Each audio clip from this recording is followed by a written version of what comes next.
Hello guys, आपका स्वागत है हमारे यूट्यूब चैनल पे। तो मैं हूँ बिसात अहमद और आज से हम लोग अपना क्लास स्टार्ट करते हैं। बिहार एसटीईटी सीएच ब्रांच के लिए हम लोग का पार्ट 1 है कंप्यूटर आर्किटेक्चर का। अगर आप चाहते हैं हमसे जुड़ना इंस्टाग्राम पे तो मैं अपना लिंक डाल दूँगा इसके डिस्क्रिप्शन बॉक्स में। आप वहाँ जाकर चेक कर सकते हैं और हमको फॉलो कर सकते हैं, या फिर जो क्वेश्चन पूछते हैं हमसे डायरेक्ट पूछ सकते हैं क्वेश्चन। स्टार्ट करते हैं हम लोग क्वेश्चन नंबर 1 से। हम लोग का पहला क्वेश्चन क्या है? पहला क्वेश्चन सिंपल सा क्वेश्चन है, हु इन्वेंटेड माउस। अब बताना है कि माउस का इन्वेंशन किसने किया है। तो बहुत सारे ऑप्शन इसमें, जे.एच. किल्बी, क्रिस्टोफर लैथम, डॉबलस इंगलबर्ट या फिर माइक निकोलो। इसका आपको हो जाएगा 1 का सी हो जाएगा आपका। डॉबलस ने आपका इन्वेंशन किया था माउस का। अब देखते हैं हम लोग question number 2, who invented keyboard. Keyboard को किसने इन्वेंट किया था? आपके सामने 4 ऑप्शन है, जे.एच. किल्बी, क्रिस्टोफर लैथम, डॉबलस या फिर माइक। तो आपका क्रिस्टोफर लैथम ने आपका इन्वेंट किया था कीबोर्ड को, ठीक है। आगे बढ़ देखते हैं क्वेश्चन नंबर 3। ये हम लोग का बेसिक, आपका बेसिक से हम लोग स्टार्ट करेंगे और एडवांस तक जाएंगे। तो आपको हर तरह क्वेश्चन मिलेगा वो इसमें, तो मैं आपको फिर से स्टार्ट पूरा करा रहा हूँ। अब देखते हैं क्वेश्चन नंबर 3 हम लोग, which of the following component is the most essential for the computer system to work. मतलब कि सिस्टम के अंदर सबसे इंपॉर्टेंट आपका कौन सा आपको कंपोनेंट है? Option number A input, B output, 3 आपका स्टोरेज डिवाइस या 4 आपका सीपीयू। आपका ऑप्शन में हो जाएगा 4, सीपीयू सबसे इंपॉर्टेंट पार्ट है आपके कंप्यूटर सिस्टम के अंदर का। अब देखते हैं हम लोग question number 4, pick the one that is used for logical operation और comparison such as less than, equal to और ग्रेटर देन। आप चारों में से कौन सा ऑप्शन सही रहेगा जो कि काम आता है आपका, जो कि आपका लॉजिकल ऑपरेशन आपका परफॉर्म करता है, उसके अलावा वो कंपेरिजन करता है, जैसे कि आपका लेस देन हो गया, इक्वल टू हो गया, ग्रेटर देन हो गया। तो ये सारा काम किसका है? सारा काम आपका एलयू का है, अर्थमेटिकल लॉजिकल यूनिट। ये आपको याद रखना है। अब देखते हैं क्वेश्चन नंबर 5 हम लोग, dash is responsible for performing calculations and contain decision making mechanism. जब बताया कैलकुलेशन का आएगा और डिसीजन मेकिंग का आएगा तो आपका हो जाएगा ऑप्शन नंबर, बताइए क्या होगा आपको? 4 ऑप्शन है, सीपीयू है, एमयू है, एलयू है, फिर सीयू है। इसका हो जाएगा एएलयू। 5 का हो जाएगा option number B 3, arithmetical logical unit. उसी काम आपको कैलकुलेशन करना या फिर डिसीजन मेकिंग करना आपका। अब देखते हैं क्वेश्चन नंबर 6, आपका अच्छा क्वेश्चन है, dash the raw fact from which the dash is drive. मतलब कि कौन आपका रॉ फैक्ट है जिसमें से आपका वो ड्राइव किया जाता है। Option number A data information, option number B आपको हो जाएगा data output, option number C input information, या फिर ऑप्शन नंबर डी आउटपुट या फिर इनपुट। इसका आप हो जाएगा आपका ऑप्शन नंबर ए। देखिए क्या है, data the raw fact. Data क्या होता है आपका? एक रॉ फैक्ट होता है, from which information is drive, जिसके अंदर हम लोग इन्फॉर्मेशन निकाल सकते हैं। समझ गए ना? इसका क्या हो जाएगा? इसका हो जाएगा ऑप्शन नंबर ए। आगे बढ़ते हैं हम लोग, देखते हैं क्वेश्चन नंबर 7 देखते हैं हम लोग, the central processing unit CPU in computer consist of. आपका जो सीपीयू बनता है तो वो किससे किससे मिलकर बनता है? Option number A input, output और प्रोसेसिंग मिलकर बनता है, B control unit, primary storage और सेकेंडरी यूनिट से मिलकर बनता है, या फिर 3 हो जाएगा इसका कंट्रोल यूनिट, एलयू मतलब अर्थमेटिकल लॉजिकल यूनिट, या फिर मेमोरी, और ऑप्शन नंबर 4 हो जाएगा नन ऑफ दीज। आपका जो पूरा सिस्टम बनता है कंप्यूटर, आपका पूरा सीपीयू बनता है ना, वो 3 पार्ट मिलकर बनता है। एक का नाम होता है आपका सीयू होता है, मतलब कंट्रोल यूनिट जो कंट्रोल करता है। एक का नाम होता है आपका एलयू जो आपका लॉजिकल ऑपरेशन परफॉर्म करता है, और एक आपका मेमोरी जो आपका इन्फॉर्मेशन को रखता है अपने अंदर। तो ये तीनों मिलकर बनता है आपका सीपीयू। कई जगह आपको मेमोरी के बदले आपको रजिस्टर दे देगा, यहाँ पे ऑप्शन होता है रजिस्टर दे दिया, कैश दे दिया, वो सब मेमोरी का ही पार्ट है। तो इसका हो जाएगा आपको ऑप्शन नंबर 3। अब देखते हैं question number 8, internal memory in A CPU is nothing but. आपका जो होता है इंटरनल मेमोरी होता है सीपीयू के अंदर, वो क्या होता है? एक सेट ऑफ रजिस्टर होता है, सेट ऑफ एलयू होता है, आपका माइक्रो प्रोसेसर होता है, या फिर बस होता है। आपका जो होता है इंटरनल मेमोरी उसको हम लोग कहते हैं सेट ऑफ रजिस्टर। आपको हो जाएगा 8 का क्वेश्चन नंबर 1। अब देखते हैं हम लोग क्वेश्चन नंबर, आगे बढ़ते हैं 9 देखते हैं हम लोग। अगर आपको मेरा वीडियो पसंद आ रहा है तो आप वीडियो को लाइक कर दे और मेरे चैनल को सब्सक्राइब कर दे, ताकि आपको इस तरह का वीडियो मिलता रहेगा। अब देखते हैं क्वेश्चन नंबर 9 हम लोग, the word computer usually refers to the CPU to the central processing unit plus. आपका जो वर्ड कंप्यूटर होता है वो 2 चीज़ से मिलकर बनता है, एक का नाम सीपीयू है और दूसरा क्या है? तो पहला ऑप्शन क्या है? External memory. आपको दूसरा ऑप्शन क्या है? Internal memory. आपको तीसरा ऑप्शन क्या है? Input memory. और आपका चौथा ऑप्शन क्या है? आपका है आपका आउटपुट मेमोरी। आपका जो वर्ड है कंप्यूटर वो 2 चीज़ मिलकर बनता है, एक को हम लोग कहते हैं सीपीयू मतलब कंट्रोल सेंट्रल प्रोसेसिंग यूनिट, और दूसरा नाम आपका एक्सटर्नल मेमोरी नाम है इसका। आपको हो जाएगा 9 का ऑप्शन नंबर 1। मतलब CPU दो चीज़ मिलकर बनता है, एक CPU आपका और दूसरा एक्सटर्नल मेमोरी होता है इसका। अब देखते हैं क्वेश्चन नंबर 10 हम लोग। Which of the following is the part of CPU। आपका CPU का पार्ट कौन सा है सर ऑप्शन में? Option number A printer, B keyboard, C mouse या फिर डी ALU। अगर पता है आपका CPU तीन चीज़ें मिलकर बनता है, एक ALU, एक CPU और एक मेमोरी, तो इसमें ऑप्शन हो जाएगा ALU, कहीं और अदर दो ऑप्शन अवेलेबल नहीं इसके अंदर। अब देखते हैं हम लोग question number 11। Control unit of A digital computer is often called. आपका जो होता है CPU होता है एक डिजिटल कंप्यूटर के अंदर, उसको हम लोग और क्या कहते हैं? Option number A clock, option number B nerve centre, option number C होगा यहाँ पे मैं 1 लिखा गया, यहाँ पे 3 होगा और यहाँ पे 4 होगा, तो इसको आप देख लेना, सही कर लेना। इसका आपको हो जाएगा 3 बोथ 1 एंड 2, या फिर आपको डी आपका ऐसे नहीं, यहाँ पे हो जाएगा नन ऑफ दिस होगा, ऑप्शन गलती लिखा गया यहाँ पे। तो आपको जो होता है आपका जो CPU होता है कंट्रोल यूनिट, उसका दूसरा नाम है क्लॉक, नाम है उसका। आपको 11 को हो जाएगा ऑप्शन नंबर 1। अब देखते हैं क्वेश्चन नंबर 12 देखते हैं हम लोग। Both the ALU and the control unit section have the special purpose location called। आपका जो ALU होता है और आपका जो CPU होता है, वो दोनों के पास होता है स्पेशल पर्पस स्टोरेज लोकेशन होता है। उसको हम लोग क्या कहते हैं? मतलब उसके अंदर खास तरह का अपने अंदर स्टोर कर सकता है, उस स्टोरेज कैपेसिटी को हम लोग क्या कहते हैं? ऑप्शन नंबर ए address, option number 2 register, option number 3 हो जाएगा आपका एक्यूमुलेटर, और ऑप्शन नंबर डी मतलब 4 बस हो जाएगा। तो 12 का आपको हो जाएगा ऑप्शन नंबर बी रजिस्टर। मतलब कि आपका जो ALU और CPU जो अपने अंदर रखता है मेमोरी, उसको हम लोग कहते हैं रजिस्टर कहते हैं। अब याद रखना है जो रजिस्टर होता है वो आपको होता है टेम्पोररी मेमोरी होता है, ये आपको भूलना नहीं है, वो आपको प्राइमरी नहीं होता, वो टेम्पोररी होता है। आगे बढ़कर देखते हैं क्वेश्चन नंबर 13 हम लोग। The communication line between the CPU memory and peripheral is called. आपका जो CPU होता है CPU मेमोरी और आपको होता है पेरिफेरल डिवाइस होता है। पेरिफेरल मतलब होता है शेयरिंग डिवाइस, ऐसा डिवाइस जो आपको शेयरिंग कर सकते हैं, जब आपका हो गया माउस हो गया, उसके अलावा आपका प्रिंटर हो गया, स्कैनर हो गया। पेरिफेरल मतलब शेयरिंग डिवाइस। आपका जो CPU और पेरिफेरल डिवाइस होता है, उस दोनों के बीच में कनेक्शन कौन करता है? Option number A line, B bus, C media या फिर डी ऑल ऑफ डीज। इसका आपको हो जाएगा 13 का ऑप्शन नंबर 2 हो जाएगा। मतलब कि विद द हेल्प ऑफ बस हम लोग कनेक्शन कर सकते हैं CPU मेमोरी के अंदर और पेरिफेरल डिवाइस के अंदर। आज देखते हैं हम लोग question number 14।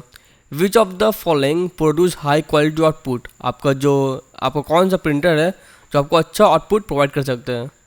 Option number A impact printer, B non impact printer, C plotter या फिर डी बोथ 1 एंड 2। तो प्लॉटर तो आपका प्रिंटर होता ही नहीं है, तो आपको इसका हो जाएगा नन इम्पैक्ट प्रिंटर हो जाएगा। वो आपको अच्छे क्वालिटी का आउटपुट प्रोवाइड कर सकता है, आपको प्रोड्यूस कर सकता है। अब देखते हैं हम लोग question number 15। The pattern of printed lines on the most product out called.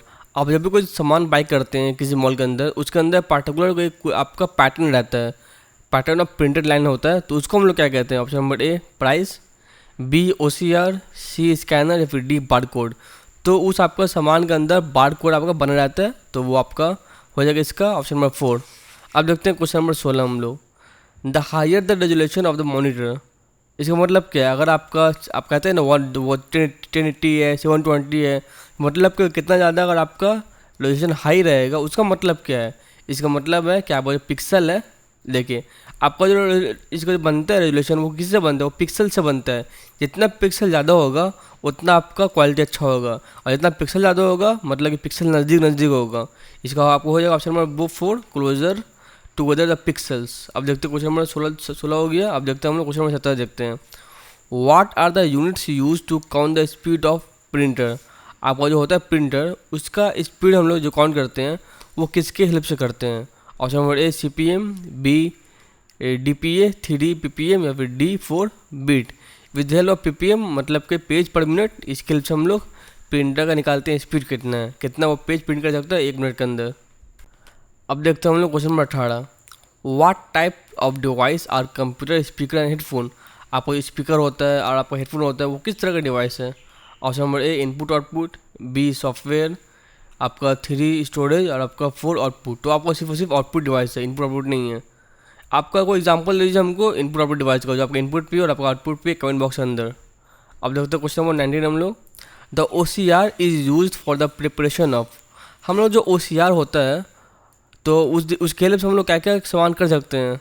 तो इसको हेल्प से हम लोग इलेक्ट्रिक बिल को हम लोग पेमेंट कर सकते हैं, इंश्योरेंस को उसके हेल्प से हम लोग दे सकते हैं, टेलीफोन बिल्स को हम लोग मैनेज कर सकते हैं। इसका हो जाएगा आपको ऑल ऑफ दिस, उसका हो जाएगा आपको ऑल ऑफ दिस। आपको OCR का फुल फॉर्म क्या होता है वो भी बताइए कमेंट बॉक्स के अंदर। अब देखते हैं क्वेश्चन नंबर 20 हम लोग, the rate at which scanning is repeated in CRT cathode ray tube, उसको हम लोग क्या कहते हैं? मतलब कैथोड रे ट्यूब मतलब CRT ट्यूब के अंदर हम लोग जो आपका स्कैनिंग होता है उस स्कैनिंग का रेट को क्या कहते हैं हम लोग? Option number A refresh rate, B resolution, 3D pitch और 4 आपका हो जाएगा बैंडविड्थ। इसका हम लोग कहते हैं 20 का आपको हो जाएगा ऑप्शन नंबर 1 रिफ्रेश रेट कहते हैं हम लोग एक स्कैनिंग के अंदर रेट को। अब देखते हैं question number 21, the data transfer in which data transfer is to be done quickly, अगर आपका डेटा का ट्रांसफ़र हो रहा है और आपका बहुत फास्ट हो रहा है उसको हम लोग क्या कहते हैं? Option number A program input output, B interrupt input output, 3 DMA या फिर डी नन ऑफ दिस। इसका हो जाएगा आपको 3 डायरेक्ट मेमोरी एक्सेस, मतलब ये से हम लोग किसी भी डेटा का ट्रांसफ़र बहुत फास्ट कर सकते हैं। अब देखते हैं क्वेश्चन नंबर 22 नंबर देखते हैं हम लोग, which among the following is the smallest unit of an image, एक इमेज का सबसे छोटा पार्ट को हम लोग क्या कहते हैं? Option number A point, B pixel, 3 resolution और 4 स्क्रीन। तो हम लोग एक इमेज के सबसे छोटे पार्ट को कहते हैं पिक्सल कहते हैं, जो आपके रेजुलेशन का यूनिट भी कहते हैं हम लोग उसको। आगे बढ़कर देखते हैं question number 23, cache memory works on which principle, आपका जो कैच मेमोरी होता है वो किस पे काम करता है? आपका इंपॉर्टेंट क्वेश्चन है। तो आपका ऑप्शन नंबर ए हो जाएगा लोकेलिटी ऑफ डेटा, बी हो जाएगा आपका लोकेलिटी ऑफ रेफरेंस, 3 हो जाएगा आपका लोकेलिटी ऑफ मेमोरी, डी हो जाएगा बोथ ए एंड बी। आपका जो कैश मेमोरी होता है वो काम करता है लोकेलिटी ऑफ रेफरेंस से काम करता है, तो इसका आपको हो जाएगा ऑप्शन नंबर बी हो जाएगा लोकेलिटी ऑफ रेफरेंस। अब देखते हैं हम लोग question number 24, fastest memory in computer, आपका जो होता है कंप्यूटर उसके अंदर सबसे फास्ट मेमोरी कौन सा होता है? Option number A cache, B virtual memory, 3 primary memory और डी आपका मतलब 4 नंबर रजिस्टर। तो आपके एक सिस्टम के अंदर सबसे फास्ट होता है कैश मेमोरी होता है। लेकिन अगर एक क्वेश्चन में कैश नहीं दिया रहा है और आपको कैश को बोले रजिस्टर दिया रहा है तो आपको रजिस्टर को टिकआउट करना है। रजिस्टर और कैश भी दोनों फास्ट होता है, लेकिन सबसे फास्ट होता है कैश होता है। लेकिन अगर कहीं भी आपको ऑप्शन नंबर 1 नहीं दिया रहा है तो आपको रजिस्टर ही मानना है, क्योंकि रजिस्टर भी सबसे बहुत फास्ट होता है। अब देखते हैं हम लोग क्वेश्चन नंबर 25 देखते हैं हम लोग, what material is use in IC chip, जो आपका होता है इंटीग्रेटेड सर्किट, जो आपका IC चिप होता है उसको जो बनाने के लिए हम लोग कौन सा मटेरियल यूज़ करते हैं? Option number A carbon, B silicon, 3 chromium, D aluminium. तो हम लोग यूज़ करते हैं इसको बनाने के लिए सिलिकन। अब याद रखना ये आपका जो IC होता है, IC चिप को बनाया था आपका JS किल्बी ने बनाया था। ये क्वेश्चन पूछता है आपका एग्जाम में कि IC चिप को बनाया किसी ने था, JS किल्बी, ये आपको याद रखना है।